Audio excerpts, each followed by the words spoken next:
Hi, we're Tacitus today, your pushback channel, and thank you for joining this audio live stream. In this essay, I'd like to talk about a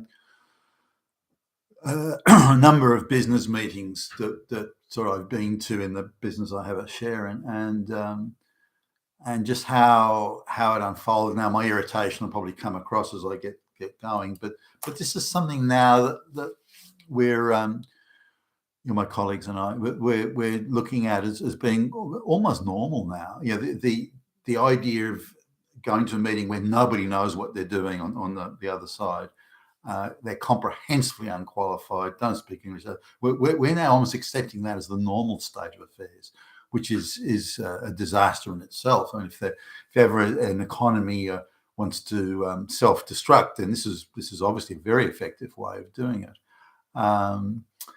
So and I'll give you an example. I mean, for those who are in business or have been in business, you'll probably, it'll grind your gears. But we know the EVP and the executive vice president in this company, and he came to us, or we met in like a third party place. But he came to us and said, "Look, we're really struggling to get this particular work done. Can you?" He sort of presented it as, "Look, we're so overworked and we're so swamped and we're so, it's all out of control. Can you come and help us?" He pitched it to us that way. I've been around long enough to know that's probably not the real issue, but that was his presentation. He asked that we provide him with a bunch of information, such as on the services we provide and videos and things like that. So we gave him everything he wanted. We already kind of had that on tap anyway, so it was a bit of running around. But he then provided it. He sent it around to the the parties that were involved. Then he took us a bit by surprise and came back and said, "Look, this is the vice president of engineering or technology is going to run this. So you're going to have to deal with him, and I'm going to bow out of it. So don't bother me anymore with this. He's the guy you need to deal with." So, okay, well, fine, no problem with that.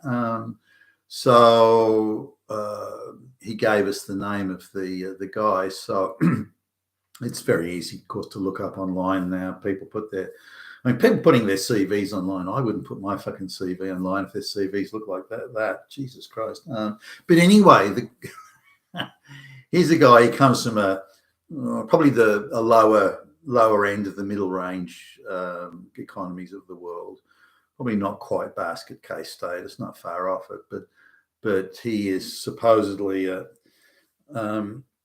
some engineering guru. I would doubt it very much, given the university he supposedly went to, given that they're always in the news for rampant corruption and so on. But anyway, he's this guy from the third world. Say he's come to Australia, and within seconds of walking in the door, he's been given a vice president's job. Now, he doesn't speak English very well. His English is very poor. You've got to really listen and sort of concentrate quite closely on what he's saying. When you try and sort of pin him down on something, he pretends that he speaks almost no English, which is, to me, always, I mean, why are you trying to escape the accountability here? It's a bullshit scam that a lot of third world people do, and I don't. And I've come across it a lot. So, they're fine. Their English is fine when they want something from you, but when you're trying to hold them accountable, suddenly their English all disappears.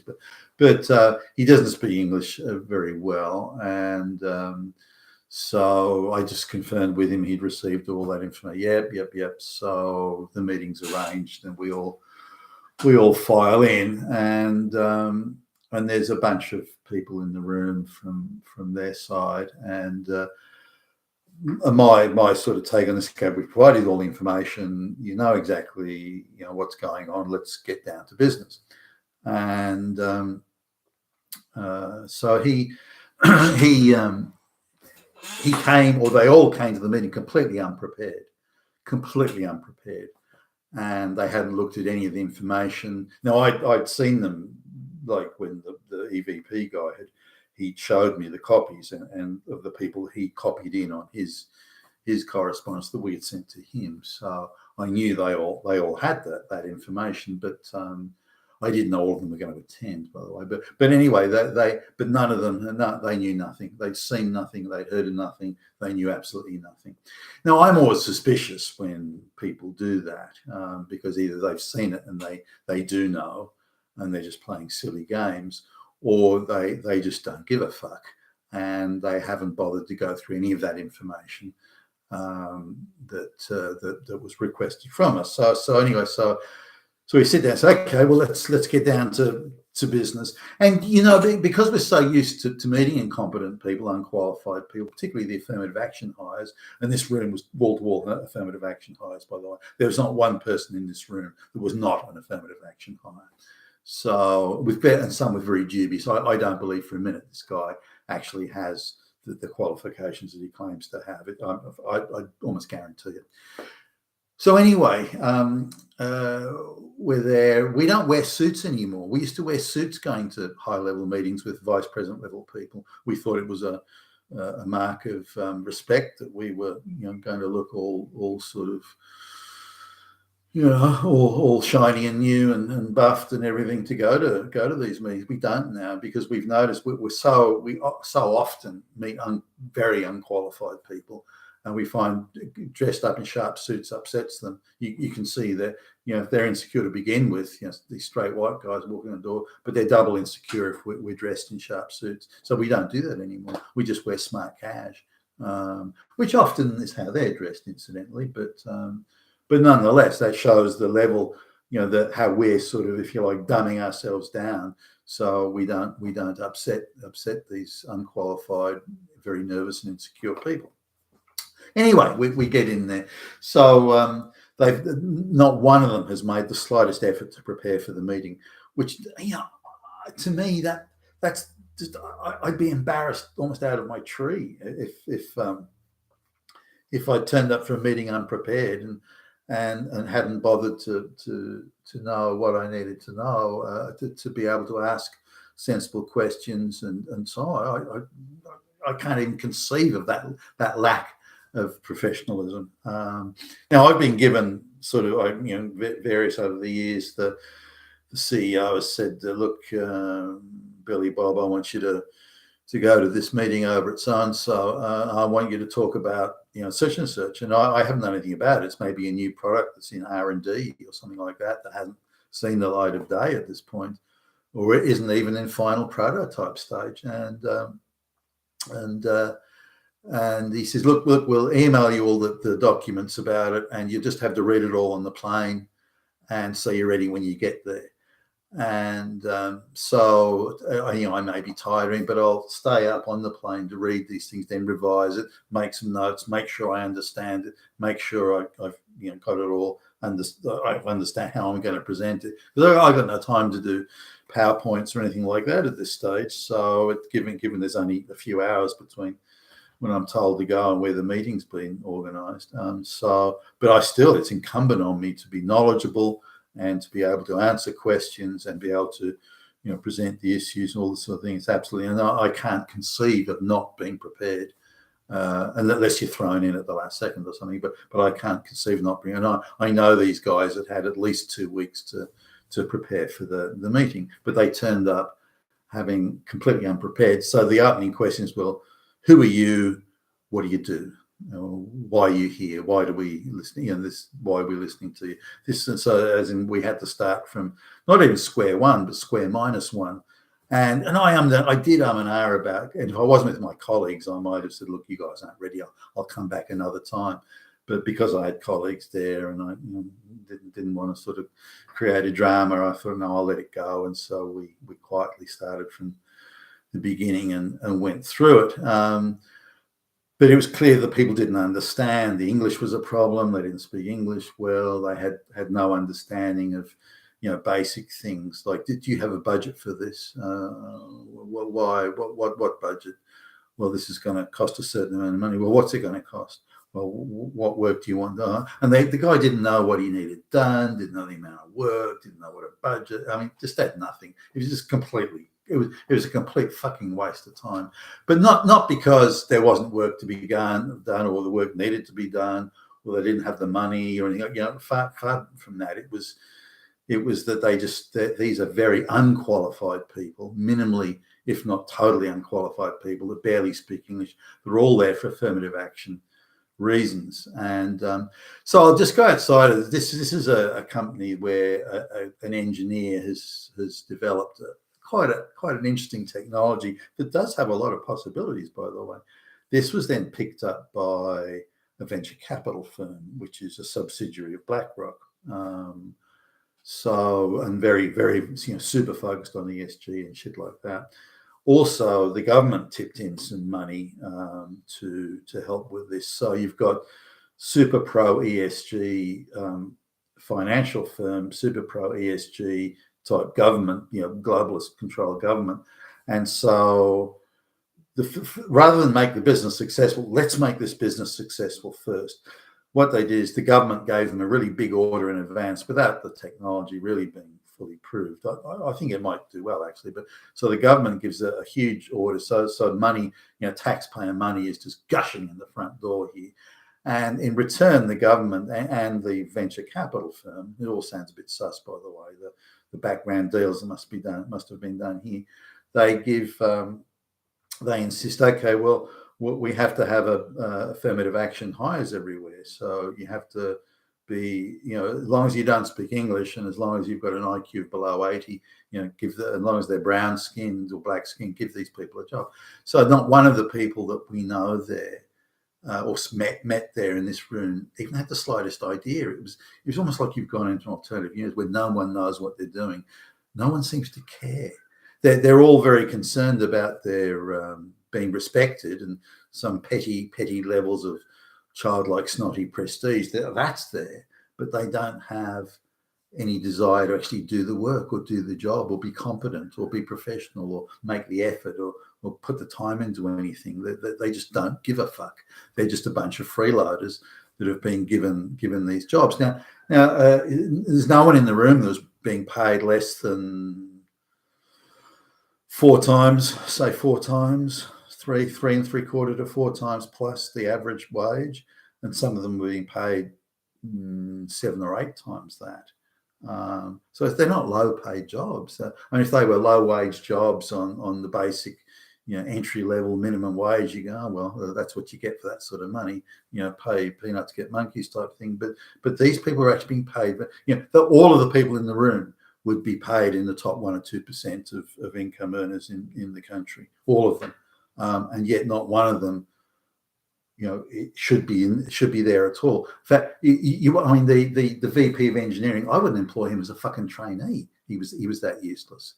And other than him pretending to be important and engaging in sort of petty acts of self-importance or show me respect, or other than that. The guy couldn't do anything. He was unable to contribute anything. Technologically, didn't seem to understand what was going on.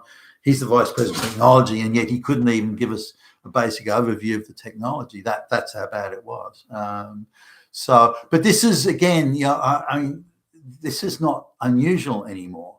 There was a time when it was unusual, but now it's not. This is pretty much what we expect when we walk in the door. We pretty much expect this level of ineptitude. And we're aghast at these people. How could they get these jobs? But it's down to the ESG, political correctness, affirmative action, race, gender quotas. Wherever governments and big finance spend money, they demand as mandatory an intense affirmative action, race, gender quota hiring system. They don't care if the people actually know what they're doing. Now, when you think about it, this company is. They've got this gushing river of taxpayer money coming in the front door. They don't really need that. Those orders will keep on coming. That money will keep on coming, regardless of how useless they are. Now, if they're completely and utterly useless over time, it'll eventually catch up with them, and there'll be a more nimble, capable competitor will come in the field. But those competitors will need funding, venture capital funding or support funding of some sort, and they can be easily strangled off or bought off, and then their technology put into this firm, so that the globalist governments and the globalist financial houses still keep control of the technology and move it more and more to a socialist monopoly, oligopoly, cartel type system. I think everything is going to, is moving in that direction, and aggressively so, with the World Economic Forum and the big finance at the helm. Also, another thing that's become more and more prevalent is when the decision is being made on, they may be looking at a number of suppliers, for example. We don't really have any, what I'd call serious competitors, not given the level of expertise that we have. But when the decision's being made to use us or use the services of another outfit or something like that, the ESG sort of stuff is trotted out now more often than it ever was, and it's come on fairly quickly.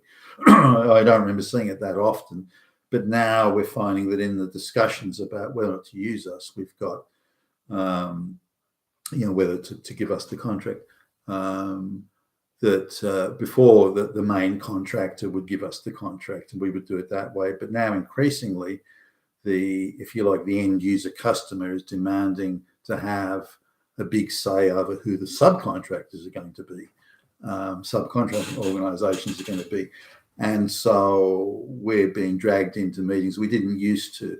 But the interesting thing here is, or the scary thing here is, that we're not being dragged into meetings by high-powered professionals that are sort of sifting through the facts and weighing the, very professionally and very sensibly weighing up the pros and the cons and the ups and the downs. That's not what's happening. We're being subject to ESG, affirmative action, diversity, equity, inclusion type scrutiny. So it's quite often we'll have a 19-year-old snot-nosed, shithead bimbo in there who's just come from her climate change placard waving and the conference about white supremacy and evil misogyny, and now she's part of the committee that's looking at this. We're all straight white men, well, not all of us over the age of 50, but the key people were all between the age of sort of 50 and 60 here, and so the straight white men, over 50, she's just come from an indoctrination program saying that we're the misogynist, Nazi, fascist enemy, and now she's required to be part of the team that says, well, who should we give this work to? Well, we should give it to the black lesbians down the road there, but they're not qualified. Who gives a fuck? We're talking about ESG and diversity, equity, inclusion. Those are the main issues. Remember, we're not here to do business. We're here to fight Nazis, and that attitude is coming across. So we're on the verge of thinking about, well, we'll have to hire a black lesbian to go to all these meetings just to make us look good, or to pass the diversity, equity, inclusion test. But the material point here is that pretty much everyone we're meeting now is unqualified. Whereas on the same thing, and you're having coffee or having a chat to the CEO. There was one just a couple of weeks ago. They got rid of another white guy. White guys don't seem to last very long in these jobs, and yet not because of incompetence. And yet we're dealing with people who are utterly incompetent, who are not getting fired or demoted or put to one side. They're keeping their jobs. But the competent, very capable white guys are getting kicked out, which is it's really alarming to look at. And again, talking to a CEO, having coffee and having a chat, and why that white guy we saw last time we were here, where's he go? Oh, look, we had to move him on. It just didn't feel right. Now, I've heard this now a few times, this phrase where they get rid of a white guy, shrug their shoulders. Has the guy done something wrong? Has he broken the policy or broken the law or grabbed the ass of a female colleague, or like, has he done something? Oh no, he was pretty good, actually. He's pretty good. Look, it just didn't feel right having him around. It just didn't feel right. So it didn't feel right. What the fuck does that even mean? But I'm hearing this more and more often. And yet here's another guy. He's a straight white guy, but he's got a really bad case of he's got a serious sort of medical thing that's it's as a consequence of other stuff, but suffice to say that he frequently suffers from it's like an advanced form of diabetes that causes another medical problem, and I can't think of the name of it at the moment. But he's frequently goes blind and has to be sort of put into a taxi and sent home. He's frequently spending 1 or 2 days a week in hospital getting this and that treatment and tests and whatever. And so now he's the last. So and I'm talking to him and saying, because I'm thinking about how the fuck did you get this job? And with those handicaps. And so I said, did you tell them? He said, oh, yeah. I told them. I was all upfront about it. So you told them that you suffered from blindness frequently, and that you had to go to hospital, and and they, and that they still gave you the job. Oh yeah. Now he's not that good. It's not like he's brilliant or something, or he's this brilliant mathematician, or he's, I don't know, Stephen Hawking or something. It's not like that. He's at best 5 out of 10 in my view. But nonetheless, they hired him even though he's got these handicaps. And this comes back to the thing of in affirmative action, diversity, equity, inclusion, is he's got a lot of victim points. If he's that handicapped in this case through health reasons, if he's that handicapped, then he's got victim points. If you're a healthy, fit, capable, well-qualified, professional, expert, straight white male, you ain't got no victim points. So you're a Nazi. In fact, you're more than that. You are Hitler. You are Hitler. And therefore it doesn't feel right having him around. Then you get that. But on the other side, and this comes back to other